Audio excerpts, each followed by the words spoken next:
Hi. So today, what we want to do is the PHET rabbit natural selection. So if you go on manage back, you'll see this assignment. If you click through, you'll see your team's document. So you just click on that. This is the video we watched the last day and some of the answers that you guys wrote. And this is what we're doing today. We're looking at natural selection in an example of a population of rabbits, and it's a simulation. So you can click on this to bring you to the simulation and download it. And when it's finished downloading, we can open that. If it gives you warnings, just override them. It's safe. There's no viruses in it. If you can't open it, then you just got to go with what I say here. So what's going to happen to the rabbit? Well, everything that lives is going to die. So this is his lifespan. He's going to die when his life runs out, unless we add a friend. And now what's going to happen? They're going to reproduce, and there's going to be more rabbits. And rabbits are famous for doing this. They reproduce very quickly. So if there's no natural limits of food or predators, their population is just going to keep growing and growing and growing and growing until the entire universe is made out of rabbits. Obviously, that's not going to be able to, it's going to have to stop somewhere. So yeah, it can't go on forever. They're telling us bunnies have taken over the world.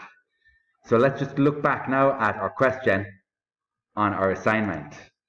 So it says to us here, what happens to the rabbits if the selection factor is set to none? So just now, that's what happens. When there's no selection, the rabbit population grows and grows, keeps growing, gets bigger and bigger. It doubles when they reproduce, and the population just gets more and more. And the explanation is, well, overproduction. They're producing, like, two rabbits are going to have more than two offspring. They're going to have like 20 offspring, 40 offspring. And then those offspring, they're also going to have more than two offspring, aren't they? So the population is not just replacing itself, it's overproducing. And that's why the population grows. Now, but what if we say the selection factor is set to food? So if we set the selection factor to food, let me open this thing again. If we reset it, sorry, just move the screen here. If we reset it and we run it again, we add a friend again, but this time, instead of saying there's nothing selecting them, they're actually, this time there's going to be some pressures on them. There's going to be food, not enough food. So what's going to happen to the rabbit population when they have a limit? It's going to increase, but you see they're disappearing again, aren't they? The reason is because they're having some problems getting enough food. So there's a struggle for survival is happening. Now, within that, there maybe a mutation comes along.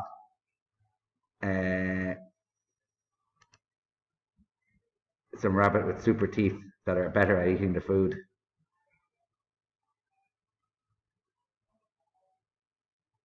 We imagine that over time there's going to be more and more rabbits with the new special teeth. Oh no, it went extinct. Well, it didn't go extinct, but there's just one left, so it's going to be over in a minute. These guys, they failed in the struggle to survive. The population is done. It's a lonely rabbit. Okay, let's go back to our answers. So when there was a selection based on limited food, the rabbits population, it didn't keep growing, did it? It grew a little bit, and then they struggled because there wasn't enough food, and it decreased again. They starved and died. And the reason is, well, we need food, don't we? And if there's not enough, we're going to struggle. And if there's not enough food to support the population will decrease. Now there's another example here with the wolves. So let's take a look at that. Let's reset it. Let's allow them to grow a little bit first before we add the wolves. We leave that none for a while until we have more rabbits. So there's no selection. So the population is growing. No limit of food. No predators. And then we bring in the wolves. Okay, here come the wolves. So now the rabbit population is going down again. Just like it did when they struggled for their food. Now they're struggling because there's predators eating them. Let's see if we can have a balance between the predators and the overproduction. It looks like the rabbits are losing the battle. Let's see if we can reach a balance, or are they going to go extinct again? It's not unusual for species to go extinct. Actually, most of the species that have ever existed are extinct. So when we have the selection factor set to wolves, their population decreases because they're getting preyed on. They're struggling to survive because they're getting eaten. The population goes down because, like I just said, they're struggling to survive. They're getting eaten by the wolves. Okay, now let's look at the different colors of the bunnies. They've got brown bunnies and white bunnies.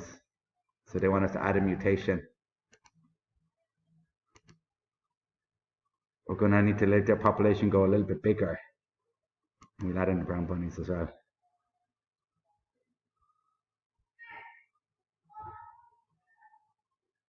Brown bunnies and white bunnies, and they're both increasing.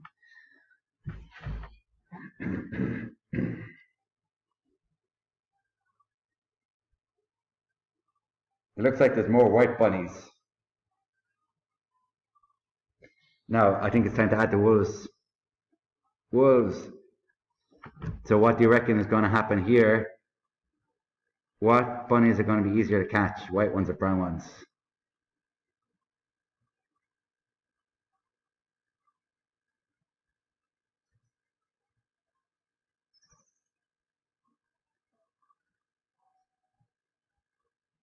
The white ones stand out, don't they?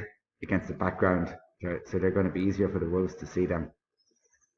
And we expect that if this keeps going, we're actually seeing evolution happen. The distribution of the phenotypes is changing with each generation. There's less and less, fewer and fewer white bunnies. If it keeps going, the white bunnies are going to be all gone soon. I'm going to pause that. Okay. So when there's no selection, the white bunnies and the brown bunnies both increase. And yeah, they're both overproducing. When we selected for wolves, the number of white bunnies went down and the number of brown bunnies proportionately went up. And the reason is that it's easier for the wolves to catch the white bunnies. The brown color is an adaptation in the environment.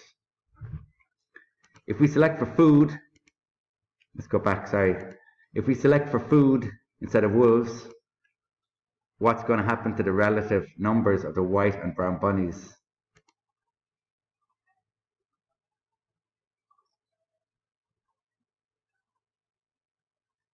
Because what you imagine is going to happen is that being white or brown is going to have no difference about whether or not you can eat the food or not. The white ones are just as good. Oh, but we still only got one white bunny. Go, white bunnies, go. I need you to help me, white bunnies. Don't die.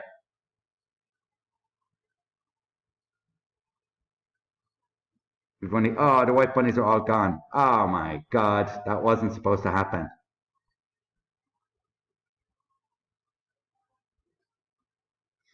Also, you notice the white is a recessive trait, so maybe they'll come back again. Let's give them some long teeth so they do a better job. White bunnies, please come back. They're recessive, it's possible.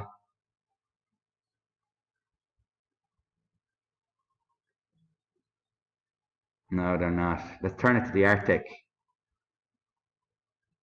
Oh, we got one white bunny. They came back again. They were able to come back because it's a recessive trait. If it was a dominant trait, the white bunnies couldn't recover. Now, I think what I'm going to do is let them grow back a little bit, and then I'm going to bring the wolves back in to eat up the brown bunnies. Because now we're in the... sorry. Oh, I got a student coming into the classroom. Sorry, I just had a student come to my classroom. Okay, so let's play this again. The white bunnies and the brown bunnies. And we don't want to select them for food. Let's do no selection for a while and just let the population go nuts. And then let's bring in the wolves and try to get them to eat the bunnies. We should imagine that the brown bunnies now are at a disadvantage in the snow. So you'd imagine the white bunnies are going to do better. And the evolutionary forces are going to be favoring the white colors in adaptation in the snow. You might have noticed all the white animals up in the Arctic. Now, the thing about the brown bunnies here is if they're all gone, they're gone forever. Because the white bunnies are the recessive, homozygous recessive.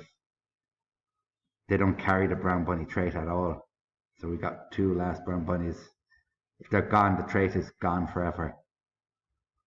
No more brown bunnies. They're never ever going to be another brown bunny. They're done. It doesn't matter how long now, how many times they reproduce, they're going to be all white forever. They've lost diversity. If we bring them back to the Arctic, or sorry, we bring them back to the desert again, it would be good to have brown fur here, wouldn't it? But no, it's gone. The browns are done for, unless there's another mutation.